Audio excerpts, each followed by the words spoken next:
പ്രിയപ്പെട്ട സ്നേഹിതരെ, ഇന്ത്യയിൽ കമ്മ്യൂണിസ്റ്റ് പാർട്ടിയുടെ പ്രവർത്തനം തുടങ്ങിയിട്ട് 100 വർഷം ഇക്കഴിഞ്ഞ ഒക്ടോബർ 17 തികഞ്ഞിരിക്കുകയാണ്. 1920 ഒക്ടോബർ 17 തർക്കിസ്ഥാൻ്റെ തലസ്ഥാനമായ താഷ്കൻഡിൽ വെച്ചാണ് കമ്മ്യൂണിസ്റ്റ് പാർട്ടിയുടെ ഇന്ത്യയിലെ ഘടകം രൂപീകരിച്ചത്. ഒക്ടോബർ വിപ്ലവം ഇന്ത്യയിലെ സ്വാതന്ത്ര്യ സമര പോരാളികളെ ആവേശം കൊള്ളിപ്പിച്ചു. അവരിൽ ഒരു ചെറിയ വിഭാഗം റഷ്യയിലെത്തി ഒക്ടോബർ വിപ്ലവത്തിൻ്റെ നേതാക്കന്മാരെ കണ്ടു, ലെനിനെയും കണ്ടു. അതിനുശേഷം അവർ തിരിച്ച് ഇന്ത്യയിലേക്ക് മടങ്ങും വഴിയാണ് താഷ്കൻഡിൽ വെച്ച് കമ്മ്യൂണിസ്റ്റ് പാർട്ടി രൂപീകരിച്ചത്. കമ്മ്യൂണിസ്റ്റ് ഇൻ്റർനാഷണലിൻ്റെ നേതാവായിരുന്ന എം.എൻ. റായിയുടെ ആഭിമുഖ്യത്തിലാണ് കമ്മ്യൂണിസ്റ്റ് പാർട്ടിയുടെ ഘടകം രൂപീകരിക്കുന്നത്. 7 ആളുകൾ മാത്രമാണ് അന്നത്തെ യോഗത്തിൽ സംബന്ധിച്ചിരുന്നത്. തുടർന്ന് ഇന്ത്യയിലെ വിവിധ പട്ടണങ്ങളിൽ കമ്മ്യൂണിസ്റ്റ് ഗ്രൂപ്പുകളുടെ പ്രവർത്തനം സജീവമായി. ബോംബെയിൽ എസ്.എ. ഡാങ്കിയുടെ നേതൃത്വത്തിലാണ് കമ്മ്യൂണിസ്റ്റ് ഗ്രൂപ്പ് പ്രവർത്തിച്ചു വന്നത്. കൽക്കത്തയിൽ മുസഫർ അഹമ്മദിൻ്റെ നേതൃത്വത്തിലുള്ള ഗ്രൂപ്പ്, ലാഹോറിൽ ഗുലാം ഹുസൈൻ്റെ നേതൃത്വത്തിലുള്ള ഗ്രൂപ്പ്, മദിരാശിയിൽ ശിങ്കാരവേലു ചെട്ടിയാരുടെ നേതൃത്വത്തിലുള്ള ഗ്രൂപ്പും വളരെ സജീവമായ പ്രവർത്തനം നടത്തിക്കൊണ്ടിരിക്കുകയായിരുന്നു. അതുപോലെ ബനാറസിൽ ഷൗക്കത്ത് ഉസ്മാനിയുടെ നേതൃത്വത്തിലുള്ള ഗ്രൂപ്പാണ് പ്രവർത്തിച്ചിരുന്നത്. പത്രങ്ങളും വാരികകളും മാസികകളുമൊക്കെ അവർ പ്രസിദ്ധീകരിച്ചു. തുടർന്നാണ് ഈ എല്ലാ ഗ്രൂപ്പുകളുടെയും പ്രവർത്തനം ഏകോപിപ്പിക്കേണ്ടത് ആവശ്യമാണ് എന്ന നിലയിൽ 1925 ഡിസംബർ 25 മുതൽ 28 വരെ തീയതികളിൽ കാൺപൂരിൽ വെച്ച് യോഗം ചേർന്നത്. കാൺപൂരിലെ യോഗം ഒരു എക്സിക്യൂട്ടീവ് കമ്മിറ്റിയെ തിരഞ്ഞെടുത്തു. അതുപോലെ കമ്മ്യൂണിസ്റ്റ് പാർട്ടിയുടെ കേന്ദ്രം ബോംബെ ആകണമെന്നും നിശ്ചയിച്ചു. ഈ കമ്മ്യൂണിസ്റ്റ് പ്രവർത്തനം ബ്രിട്ടീഷ് സാമ്രാജ്യത്വ മേധാവികളെ അങ്കലാപ്പിലാക്കി. ഒന്നിനു പുറകെ ഒന്നായി കമ്മ്യൂണിസ്റ്റ് നേതാക്കന്മാർക്കെതിരായി അവർ ഗൂഢാലോചന കേസുകളെടുത്തു. ആദ്യത്തെ കേസ് 1922-24 കാലത്ത് പെഷവാർ ഗൂഢാലോചന കേസ്. രണ്ടാമത്തത് കാൺപൂർ ഗൂഢാലോചന കേസാണ്. 1924 ആ കേസെടുത്തത്. പിന്നീട് മീററ്റ് ഗൂഢാലോചന കേസ് 1929-33 കാലത്ത്. ഈ മീററ്റ് ഗൂഢാലോചന കേസ് നടക്കുന്ന കാലത്താണ് 1930 കമ്മ്യൂണിസ്റ്റ് പാർട്ടി അംഗങ്ങൾ ഒരുമിച്ച് ചേർന്ന് ഒരു കർമ്മപരിപാടി അവർ രൂപം നൽകി. മാർക്സിസത്തിൻ്റെ അടിസ്ഥാനത്തിൽ ഇന്ത്യയിലെ സ്ഥിതിഗതികളെ വിലയിരുത്തിക്കൊണ്ട് കമ്മ്യൂണിസ്റ്റുകാരുടെ കടമ എന്തെന്ന് നിർവചിക്കുന്ന ആദ്യത്തെ രേഖയായിരുന്നു 1930 കർമ്മപരിപാടി. ഈ ഗൂഢാലോചന കേസ് തന്നെ കോടതി വേദികളെ അവർ കമ്മ്യൂണിസ്റ്റ് ആശയങ്ങളുടെ പ്രചാരവേലയ്ക്ക് വേണ്ടി ഉപയോഗപ്പെടുത്തി. മീററ്റ് ഗൂഢാലോചന കേസിലെ പ്രതികൾ നടത്തിയ പ്രസ്താവന രാജ്യത്താകെ പിന്നീട് പ്രചരിപ്പിക്കുകയുണ്ടായി. മീററ്റ് ഗൂഢാലോചന കേസ് കഴിഞ്ഞ് 1933 ഡിസംബർ മാസത്തിൽ കൽക്കത്തയിൽ വെച്ച് എല്ലാ കമ്മ്യൂണിസ്റ്റ് നേതാക്കന്മാരും ഒരുമിച്ച് ചേർന്നു. 1930 അംഗീകരിച്ച രേഖ തന്നെ അത്യാവശ്യം തിരുത്തൽ വരുത്തി. അതുമാത്രവുമല്ല, ഒരു താൽക്കാലിക കേന്ദ്ര കമ്മിറ്റിക്കും അത് രൂപം നൽകി. ഈ രേഖ 1934 ജൂലൈ മാസത്തിൽ കമ്മ്യൂണിസ്റ്റ് ഇൻ്റർനാഷണലിൻ്റെ പ്രസിദ്ധീകരണമായ ഇംബ്രക്കോറിൽ പ്രസിദ്ധം ചെയ്യുകയുണ്ടായി. അതോടൊപ്പം ഇന്ത്യയിലെ കമ്മ്യൂണിസ്റ്റ് പാർട്ടിയെ അഫിലിയേറ്റ് ചെയ്യുന്നതായി കമ്മ്യൂണിസ്റ്റ് ഇൻ്റർനാഷണൽ തീരുമാനിക്കുകയും ചെയ്തു.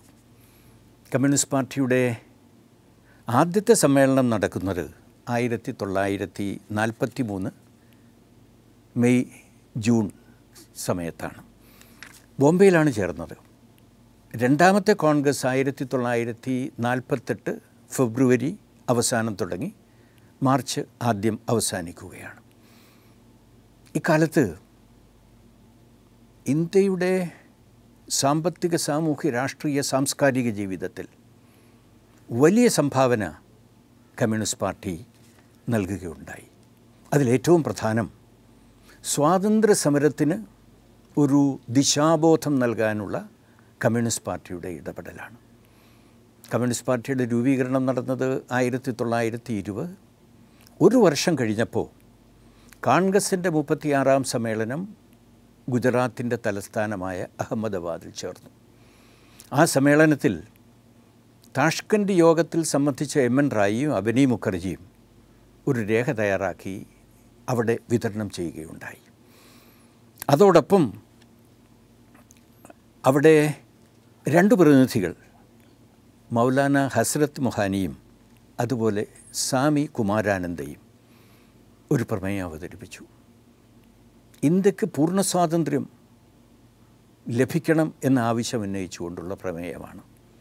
ആ പ്രമേയം അവിടെ ചർച്ചയ്ക്ക് വിധേയമായി. മഹാത്മാഗാന്ധിയാണ് അതിനെ എതിർത്തുകൊണ്ട് സംസാരിച്ചത്. അപക്വമാണ്, അദ്ദേഹത്തെ ദുഃഖിപ്പിക്കുന്നു. ആ പ്രമേയം പാസ്സായില്ല.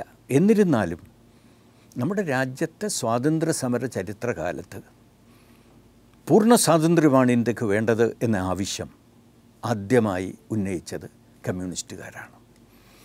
അതുമാത്രമല്ല, വെള്ളക്കാർ പോയി കറുത്ത വർഗ്ഗക്കാർ വരുന്നു എന്നതുകൊണ്ട് മാത്രം ഇന്ത്യയിലെ പ്രശ്നങ്ങൾക്ക് പരിഹാരം കാണാനാവില്ല. ഈ കിട്ടുന്ന സ്വാതന്ത്ര്യത്തിന് ഒരു സാമ്പത്തികമായ, സാമൂഹ്യമായ, രാഷ്ട്രീയമായ, സാംസ്കാരികമായ ഒരു ഉള്ളടക്കമുണ്ടായിരിക്കണം. പാവപ്പെട്ട ജനവിഭാഗങ്ങളുടെ താല്പര്യങ്ങൾ ഉയർത്തിപ്പിടിക്കുന്നതായിരിക്കണം സമീപനം. ഈ കാര്യവും കമ്മ്യൂണിസ്റ്റുകൾ അക്കാലത്ത് തന്നെ ഉന്നയിക്കുകയുണ്ടായി. 1921 വിതരണം ചെയ്ത രേഖയിലും 1922 കോൺഗ്രസിൻ്റെ സമ്മേളനം ഗയയിൽ വെച്ചാണ് ചേർന്നത്. അവിടെയും സമാനമായ രേഖ വിതരണം ചെയ്യാൻ കമ്മ്യൂണിസ്റ്റുകൾ തയ്യാറായി. പിന്നീട് ഗൗഹത്തിയിൽ ചേർന്ന യോഗത്തിലും അതുപോലെയുള്ള രേഖ വിതരണം ചെയ്യുകയുണ്ടായി. ഇതുമാത്രമല്ല, ഇന്നിപ്പോൾ കോൺഗ്രസിൻ്റെ പ്രവർത്തനം ഒരുപിടി ബുദ്ധിജീവികൾ മാത്രമാണ് ഒതുക്കി നിൽക്കുന്നത്. അതുകൊണ്ട് ഇന്ത്യക്ക് സ്വാതന്ത്ര്യം നേടാനാവില്ല. ഈ സ്വാതന്ത്ര്യ സമരം എന്നത് ഒരു ജനകീയ സമരമാവണം. തൊഴിലാളികളുടെ വിഷയങ്ങൾ ഏറ്റെടുത്തുകൊണ്ട്, കൃഷിക്കാരുടെ വിഷയങ്ങൾ ഏറ്റെടുത്തുകൊണ്ട്, മറ്റു ജനവിഭാഗങ്ങളുടെ വിഷയങ്ങൾ ഏറ്റെടുത്തുകൊണ്ട് പ്രക്ഷോഭ സമരങ്ങളിലൂടെ അവരെ സംഘടിതരാക്കാനാവണം, അവരെ അവകാശബോധമുള്ളവരാക്കാനാവണം. അതിൻ്റെ അടിസ്ഥാനത്തിൽ സ്വാതന്ത്ര്യ സമരത്തിൽ അവരെ അണിനിരത്താൻ കഴിയണം. അങ്ങനെയാകുമ്പോഴാണ് സ്വാതന്ത്ര്യ സമരം വിശാലമായ ജനങ്ങളുടെ ഐക്യത്തെ ആസ്പദമാക്കിയ ഒന്നാവുന്നത്, നമുക്ക് നേടാനാവുക എന്നത്. അന്ന് കമ്മ്യൂണിസ്റ്റ് പാർട്ടി നിയമവിരുദ്ധമാണ്. പരസ്യമായി പ്രവർത്തിക്കാൻ സ്വാതന്ത്ര്യമുണ്ടായിരുന്നില്ല. അതുകൊണ്ട് അക്കാലത്ത് പരസ്യപ്രവർത്തനത്തിനുള്ള ഒരു പൊതുവേദി സംഘടിപ്പിക്കാൻ കമ്മ്യൂണിസ്റ്റ് പാർട്ടി തീരുമാനിച്ചു. തൊഴിലാളി കർഷക പാർട്ടി എന്ന പേരിൽ പല പ്രവിശ്യകളിലും കമ്മ്യൂണിസ്റ്റുകൾ കൃഷിക്കാരുടെ പ്രശ്നങ്ങൾ, തൊഴിലാളികളുടെ പ്രശ്നങ്ങൾ ഏറ്റെടുത്തുകൊണ്ട് പ്രക്ഷോഭങ്ങളും സമരങ്ങളും നടത്താൻ തയ്യാറായി. ആദ്യം ബംഗാളിലാണ് ഈ യൂണിറ്റ് സംഘടിപ്പിച്ചത്. പിന്നീട് ബോംബെയിൽ സംഘടിപ്പിച്ചു. പഞ്ചാബിലും യുണൈറ്റഡ് പ്രോവിൻസിലും തൊഴിലാളി കർഷക പാർട്ടികളുടെ യൂണിറ്റ് സംഘടിപ്പിക്കുകയുണ്ടായി. ഇതോടൊപ്പം വിവിധ സംസ്ഥാനങ്ങളിൽ തൊഴിലാളി സംഘടനകളും കൃഷിക്കാരുടെ സംഘടനകളും സജീവമാവാൻ തുടങ്ങി. ഈ സംഘടനകളെ അഖിലേന്ത്യാടിസ്ഥാനത്തിൽ ഒരുമിച്ച് ചേർത്ത് സംഘടിപ്പിച്ചത് 1936 കിസാൻ സഭ അഖിലേന്ത്യാടിസ്ഥാനത്തുള്ളത് ലക്നൗവിൽ വെച്ച് ചേർന്ന സമ്മേളനത്തിൽ രൂപീകരിക്കപ്പെട്ടു. അക്കൊല്ലം തന്നെ അഖിലേന്ത്യാ വിദ്യാർത്ഥി ഫെഡറേഷൻ രൂപീകരിച്ചു. അതുപോലെ പുരോഗമന കലാസാഹിത്യകാരന്മാരുടെ സംഘടന, അത് 1943 രൂപീകരിക്കുന്നത്. ഇക്കാലത്ത് കാർഷിക വിപ്ലവത്തിൻ്റെ പ്രാധാന്യം കമ്മ്യൂണിസ്റ്റുകൾ മുമ്പോട്ട് വയ്ക്കുകയുണ്ടായി. മഹാഭൂരിപക്ഷം വരുന്ന ഇന്ത്യക്കാർ കൃഷിയാണ് ഉപജീവനമാർഗം. ആ നിലയിൽ കാർഷിക രംഗത്തെ ഒരു വലിയ പുരോഗതി കൊണ്ട് മാത്രമേ ഇന്ത്യക്ക് സമഗ്രമായ പുരോഗതി, വികാസം നേടാനാവൂ. കാർഷിക വിപ്ലവം മുമ്പോട്ട് കൊണ്ടുപോകാനാവണം. ആ പ്രശ്നം ഈ കാലത്ത് ഉയർത്തിക്കൊണ്ടുവരാൻ കമ്മ്യൂണിസ്റ്റുകൾക്ക് കഴിഞ്ഞു. അതുപോലെ ജാതി മേധാവിത്വമുണ്ട്. അതിൻ്റെ അടിസ്ഥാനത്തിലുള്ള ചൂഷണം സമൂഹത്തിൽ നടക്കുന്നു. ഇത് ഒരു സാമൂഹ്യ പരിഷ്കരണ പ്രശ്നം മാത്രമല്ല. ജാതി മേധാവിത്വവും ജാതി മേധാവിത്വത്തിൻ്റെ അടിസ്ഥാനത്തിലുള്ള ചൂഷണവും നാട്ടുവാഴ്ത്തി വ്യവസ്ഥയുടെ ഭാഗമാണ്. നാട്ടുവാഴ്ത്ത വ്യവസ്ഥ മാറുന്നത് കൊണ്ട് മാത്രമേ ജാതി മേധാവിത്വവും ചൂഷണവും അവസാനിപ്പിക്കാനാവൂ. ആ നിലയിൽ ഒരു പുതിയ കാഴ്ചപ്പാട് ജാതി മേധാവിത്വം സംബന്ധിച്ച് നമ്മുടെ രാജ്യത്ത് ആദ്യമായി ഉയർത്തിക്കൊണ്ടുവന്നത് കമ്മ്യൂണിസ്റ്റുകളാണ്. 1930 കർമ്മ പരിപാടിയിൽ ഇക്കാര്യങ്ങൾ വിശദമായി കമ്മ്യൂണിസ്റ്റ് പാർട്ടി പരാമർശിക്കുകയുണ്ടായി. അതുപോലെ ലോകത്താകെ നടക്കുന്ന സംഭവ വികാസങ്ങൾ കമ്മ്യൂണിസ്റ്റുകൾ തുടർച്ചയായി പ്രതികരിച്ചു വന്നു. വിവിധ രാജ്യങ്ങളിൽ നടക്കുന്ന സ്വാതന്ത്ര്യത്തിനു വേണ്ടിയിട്ടുള്ള പോരാട്ടത്തിൽ ഐക്യദാർഢ്യം പ്രകടിപ്പിച്ചുകൊണ്ട് കമ്മ്യൂണിസ്റ്റുകൾ മുമ്പോട്ട് വന്നു. 1939 രണ്ടാമത്തെ ലോകമഹായുദ്ധം പൊട്ടിപ്പുറപ്പെടുന്നത്. അത് സാമ്രാജ്യത്വ രാജ്യങ്ങൾ രണ്ട് ചേരിയായി നിന്നുകൊണ്ട് ലോകത്തെ വീണ്ടും വിഭജിക്കുന്നതിന് നടത്തിയ യുദ്ധമാണ്. ഈ യുദ്ധത്തെ എതിർക്കണമെന്ന് കമ്മ്യൂണിസ്റ്റുകൾ തീരുമാനിച്ചു. 1940 ഇന്ത്യയിലെ വിവിധ പട്ടണപ്രദേശങ്ങളിൽ, ഗ്രാമപ്രദേശങ്ങളിൽ സാമ്രാജ്യത്വ യുദ്ധത്തിനെതിരായിട്ടുള്ള പ്രതിഷേധ പ്രകടനങ്ങൾ, പൊതുയോഗങ്ങൾ കമ്മ്യൂണിസ്റ്റുകൾ സംഘടിപ്പിക്കുകയുണ്ടായി. എന്നാൽ ഈ രണ്ടാം ലോകമഹായുദ്ധത്തിൻ്റെ പൊതുസ്വഭാവത്തിൻ്റെ ഒരു മാറ്റമുണ്ടായി. ആ മാറ്റമുണ്ടാവുന്നത് 1941 41 ജൂൺ 22 ജർമ്മൻ സേന സോവിയറ്റ് യൂണിയനിലേക്ക് ഇരമ്പിക്കയറി. സോവിയറ്റ് യൂണിയനെ കീഴ്പ്പെടുത്താനുള്ള ശ്രമവുമായിട്ടാണ് നാസിപ്പട നീങ്ങിയത്. ഇതോടെ കമ്മ്യൂണിസ്റ്റ് ഇൻ്റർനാഷണൽ പ്രഖ്യാപിച്ചു നാസിസത്തിനെതിരായി, ഫാസിസത്തിനെതിരായ വിശാലമായ ഒരു ജനകീയ മുന്നണി ലോകത്താകെ ഉയർന്നു വരണം. ജർമ്മനിയുടെ, ഇറ്റലിയുടെ ശ്രമങ്ങളെ പരാജയപ്പെടുത്താനാവണം. അത്തരം സമീപനം 1942 ആരംഭകാലത്ത് ഇന്ത്യയിലെ കമ്മ്യൂണിസ്റ്റുകളും ഇത് ഫാസിസ്റ്റ് വിരുദ്ധ സമരത്തിന് പിന്തുണ പ്രഖ്യാപിച്ചു. ആ നിലപാട് ശരിയായിരുന്നു. എന്നാൽ ഇതോടൊപ്പം 42-43 കാലത്ത് ദേശീയ സ്വാതന്ത്ര്യത്തിനു വേണ്ടിയിട്ടുള്ള സമരത്തിൽ കുറെ കൂടി ശക്തിയായി ഇന്ത്യയിലെ കമ്മ്യൂണിസ്റ്റുകൾ പ്രവർത്തിക്കേണ്ടതായിരുന്നു എന്ന് കമ്മ്യൂണിസ്റ്റ് പാർട്ടി തന്നെ പിൽക്കാലത്ത് സ്വയം വിമർശനപരമായി വിലയിരുത്തിയിട്ടുണ്ട്. സാർവദേശീയ രംഗത്തെ വൈരുദ്ധ്യങ്ങളെ ദേശീയ രംഗത്തെ വൈരുദ്ധ്യങ്ങളുമായി പൊരുത്തപ്പെടുന്നതിൽ ഉണ്ടായ ചില തെറ്റായ ധാരണകളാണ് അതിന് ഇടവരുത്തിയത്. എന്നാലും ഇക്കാലത്ത് ജനങ്ങളോടൊപ്പം നിന്ന് ജനകീയ വിഷയങ്ങൾ ഉയർത്തിക്കൊണ്ടുവരാനാണ് കമ്മ്യൂണിസ്റ്റ് പാർട്ടി ശ്രമിച്ചത്. കടുത്ത ക്ഷാമമുണ്ടായി ഇന്ത്യയിലെ വിവിധ സംസ്ഥാനങ്ങളിൽ. 10,000-കണക്കിന് ആളുകൾ പട്ടിണി കിടന്ന് മരിച്ചു. അവർക്ക് സഹായമായി കമ്മ്യൂണിസ്റ്റുകൾ മുമ്പോട്ട് വന്നു. ഭക്ഷ്യോൽപാദനം വർദ്ധിപ്പിക്കാനാവശ്യമായ കർമ്മ പരിപാടികളുമായി കമ്മ്യൂണിസ്റ്റുകൾ ജനങ്ങളുടെ ഇടയിൽ വളരെ സജീവമായി പ്രവർത്തിച്ചു. അതുപോലെ അന്ന് മസൂരി രോഗം, പ്ലേഗ്, വിഷൂചിക, കോളറ ഇവയെല്ലാം വളരെ വ്യാപകമായി ഉണ്ടായി. ഇതിനെതിരായും ജനങ്ങളുടെ ഇടയിൽ ജനങ്ങൾക്ക് സഹായം എത്തിച്ചു കൊടുക്കാൻ കമ്മ്യൂണിസ്റ്റുകൾ മുമ്പോട്ട് വന്നു. പൊതുജനാരോഗ്യ പ്രവർത്തനങ്ങളിൽ കമ്മ്യൂണിസ്റ്റുകൾ വളരെ സജീവമായി. ഈ നിലയിൽ ഇക്കാലത്തെ എല്ലാ പ്രശ്നങ്ങളിലും കമ്മ്യൂണിസ്റ്റ് പാർട്ടി ജനങ്ങളോടൊപ്പമായിരുന്നു. അതുമാത്രമല്ല, ഇക്കാലത്ത് വമ്പിച്ച ബഹുജന സമരങ്ങൾ അതിന് കമ്മ്യൂണിസ്റ്റുകൾ നേതൃത്വം നൽകി. 1946, 47, 48 കാലത്ത് വലിയ സമരങ്ങൾ ഇന്ത്യയിലെ വിവിധ സംസ്ഥാനങ്ങളിൽ നടന്നു. ബംഗാളിലെ തേഭാഗ സമരം കുടിയാന്മാരുടെ സമരമാണ്. ജന്മിമാർക്കെതിരായിട്ടുള്ള പോരാട്ടമാണ്. കമ്മ്യൂണിസ്റ്റുകളാണിത് നയിച്ചത്. അതുപോലെ ബീഹാറിലെ ബാഗാഷ്ട് സമരം, അവിടുത്തെ കുടിയാന്മാർ ജന്മിമാർക്കെതിരായി നടത്തിയ ഉജ്ജ്വലമായ സമരമാണ്.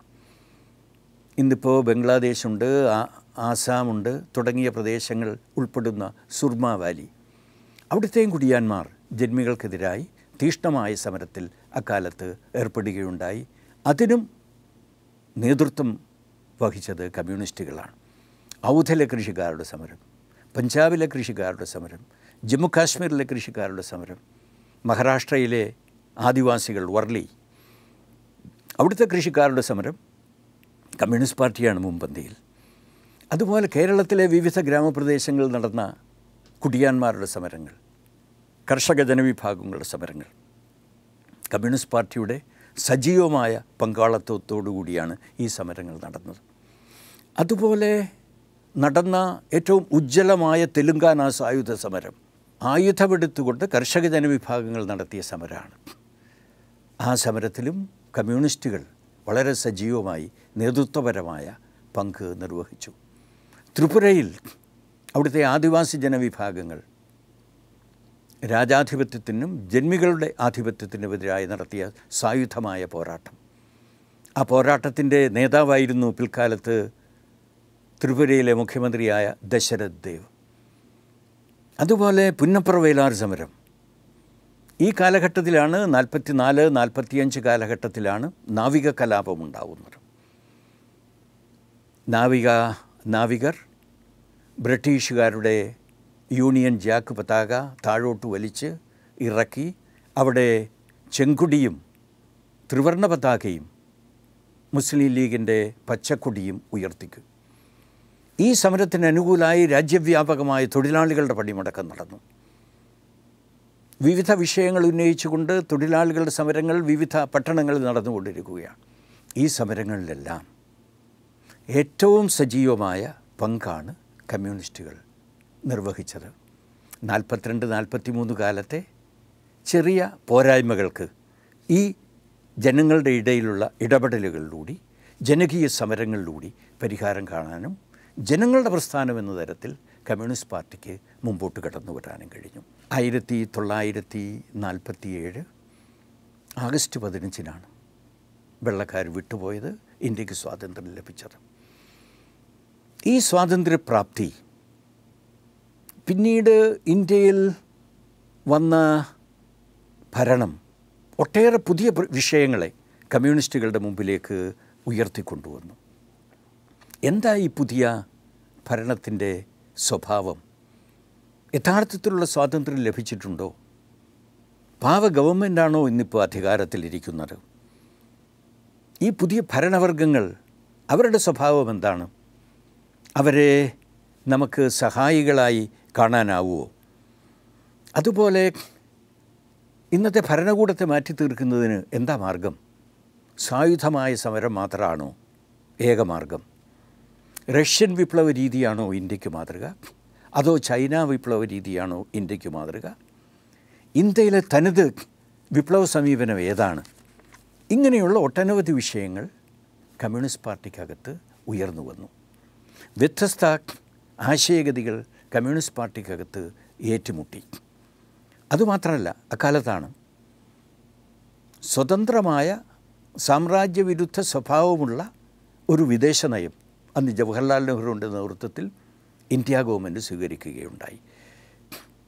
ആവടി കോൺഗ്രസ്സിൽ വെച്ച് സോഷ്യലിസ്റ്റ് സ്വഭാവമുള്ള ഒരു സമൂഹ സൃഷ്ടിയെപ്പറ്റി പ്രമേയം പാസാക്കി. അതുമാത്രവുമല്ല, സാമ്പത്തിക വിഷയങ്ങളിൽ ആസൂത്രണം നടപ്പിലാക്കാൻ ആവശ്യമായ നടപടികളുമായി ഗവൺമെൻറ് മുമ്പോട്ട് വന്നു. ഇവയെല്ലാം കമ്മ്യൂണിസ്റ്റ് പാർട്ടിക്കകത്ത് ആശയക്കുഴപ്പങ്ങളെ വളർത്തുകയാണ് ചെയ്തത്. ഇവയ്ക്ക് പരിഹാരമുണ്ടാവുന്നത് 1964-ലാണ്. മാർക്സിസത്തിൻ്റെ അടിസ്ഥാനത്തിൽ മാർക്സിസം ഇന്ത്യയിൽ പ്രയോഗിച്ച അനുഭവങ്ങളുടെ അടിസ്ഥാനത്തിൽ ഇന്ത്യൻ സ്ഥിതിഗതികളെ വിലയിരുത്തിക്കൊണ്ട് കമ്മ്യൂണിസ്റ്റുകളുടെ കടമ നിർവചിക്കുന്ന ഒരു രാഷ്ട്രീയ പരിപാടി 1964 കൽക്കത്തയിൽ ചേർന്ന പാർട്ടിയുടെ 7ാം കോൺഗ്രസ് അംഗീകരിച്ചു. ആ പാർട്ടി പരിപാടിയുടെ അടിസ്ഥാനത്തിൽ ഇന്ത്യയിലെ കമ്മ്യൂണിസ്റ്റ് പ്രസ്ഥാനത്തെ communist party of India Marxist എന്ന തരത്തിൽ പുനഃസംഘടിപ്പിച്ച് പ്രവർത്തനം നടത്തി. ആ നിലയിൽ ഇന്നിപ്പോൾ സ്വാതന്ത്ര്യാനന്തര ഇന്ത്യയിൽ കമ്മ്യൂണിസ്റ്റ് പ്രസ്ഥാനം വളരെ പ്രധാനപ്പെട്ട ഒട്ടനവധി കടമകൾ നിർവഹിച്ചു കൊണ്ടിരിക്കുകയാണ്. കമ്മ്യൂണിസ്റ്റ് പ്രസ്ഥാനത്തിൻ്റെ ഏറ്റവും വലിയ സംഭാവന ഈ നാട്ടിലെ സാധാരണക്കാർ, കർഷക തൊഴിലാളികൾ, ചെറുകിട ഇടത്തരക്കാരായ കൃഷിക്കാർ, തൊഴിലാളികൾ, അതുപോലെ പണിയെടുക്കുന്ന മറ്റ് ജനവിഭാഗങ്ങൾ, ഇവരുടെ സാമ്പത്തിക വിഷയങ്ങൾ, സാമൂഹ്യ വിഷയങ്ങൾ, രാഷ്ട്രീയ വിഷയങ്ങൾ, സാംസ്കാരിക വിഷയങ്ങൾ രാജ്യത്തിൻ്റെ അജണ്ടയിലേക്ക് കൊണ്ടുവരാൻ കമ്മ്യൂണിസ്റ്റുകൾക്ക് കഴിഞ്ഞു എന്നതാണ് ഏറ്റവും പ്രധാനമായ ഒരു നേട്ടം. അതുപോലെ അതിൻ്റെ ഈ ആവശ്യം ഉയർത്തിക്കൊണ്ട് ഒട്ടനവധി പ്രക്ഷോഭ സമരങ്ങൾ ഇക്കാലത്താകെ വിവിധ പ്രദേശങ്ങളിൽ കമ്മ്യൂണിസ്റ്റ് പാർട്ടി നേതൃത്വം കൊടുത്ത് സംഘടിപ്പിക്കുകയുണ്ടായി. അതുമാത്രമല്ല, തെരഞ്ഞെടുപ്പുകളിൽ 3 സംസ്ഥാനങ്ങളിൽ ഒരിക്കൽ കേരളത്തിൽ കമ്മ്യൂണിസ്റ്റ് പാർട്ടി തനിച്ചും, പിന്നെ ബംഗാളിലും ത്രിപുരയിലും കമ്മ്യൂണിസ്റ്റ് പാർട്ടിയും മറ്റ് ഇടത് കക്ഷികളും ഇടത് ജനാധിപത്യ കക്ഷികളും ഒരുമിച്ച് ചേർന്ന് ഉള്ള ഗവൺമെൻറ്റുകൾ അധികാരത്തിൽ വന്നു. 1957 ഏപ്രിൽ 5-നാണ് സഖാവ് EMS നമ്പൂതിരിപ്പാട് മുഖ്യമന്ത്രിയായുള്ള കമ്മ്യൂണിസ്റ്റ് മന്ത്രിസഭ കേരളത്തിൽ ഗവൺമെൻറ് രൂപീകരിച്ചത്. ആ ഗവൺമെൻറ്റിനെ 1959 അട്ടിമറിച്ചു. പിന്നീട് 1967-69 കാലത്ത്, 80-81 കാലത്ത്, 87-91 കാലത്ത്, 96-2001, 2006-2011, ഇന്നിപ്പോൾ 2016 അധികാരമേറ്റ ഗവൺമെൻറ് തുടർന്നുകൊണ്ടിരിക്കുകയാണ്. 7 തവണ ഈ നിലയിൽ കമ്മ്യൂണിസ്റ്റുകാർക്ക് നേതൃത്വമുള്ള ഇടതുപക്ഷ ജനാധിപത്യ മുന്നണി ഗവൺമെൻറ് കേരളത്തിൽ ഭരിച്ചു എന്നതാണ്. ബംഗാളിൽ 1967-69 കാലത്ത്, 69-70 കാലത്ത്, അതുപോലെ 1977 മുതൽ 2011 വരെ 34 കൊല്ലം തുടർച്ചയായി ഗവൺമെൻറ്റിൽ തുടർന്നു. ത്രിപുരയിൽ 1978-ലാണ് 88 വരെ തുടർന്നു. 5 കൊല്ലക്കാലത്തെ ഇടവേളയ്ക്ക് ശേഷം 1993 മുതൽ 2018 വരെ കമ്മ്യൂണിസ്റ്റുകൾക്ക് നേതൃത്വമുള്ള ഇടതുപക്ഷ ഗവൺമെൻറ്റായിരുന്നു ത്രിപുരയിൽ.